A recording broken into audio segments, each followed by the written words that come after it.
माझं तर मत असं आहे की मराठीसाठी आणि महाराष्ट्राच्या हितासाठी अगदी किरकोळ भांडणं, तुम्ही बाहेर गेल्यानंतर बातम्या वाचल्यानंतर कळेल मी किरकोळ भांडण्याचा संदर्भ काय आहे.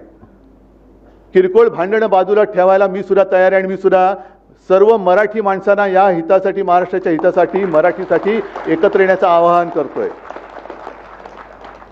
पण माझी अट एक आहे की जेव्हा आम्ही लोकसभेच्या वेळेला सांगत होतो की अरे महाराष्ट्रातनं गुजरातमध्ये सगळे कारभार घेऊन जात आहेत, उद्योग घेऊन जात आहेत, तेव्हाच जर का विरोध केला असता तर आज ते सरकार तिकडे बसलं नसतं. आज तिकडे महाराष्ट्राच्या हिताचा विचार करणारं सरकार आपण केंद्रात बसवलं असतं आणि राज्यात सुद्धा आपल्या महाराष्ट्राच्या हिताचा विचार करणारं सरकार बसलं असतं. त्याच वेळेला हे काळे कामगार कायदे आपण फेकून दिले असते कचऱ्याच्या टोपलीमध्ये.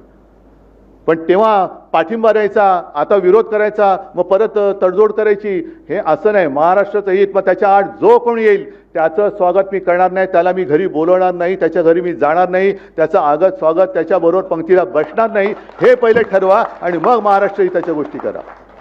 बाकी आमच्यातली भांडणं मी आज सांगतो, जी काय भांडणं माझ्याकडनं नव्हतीच कोणाशी, मिटून टाकली, चला. पण पहिले हे ठरवा, महाराष्ट्राचं हित.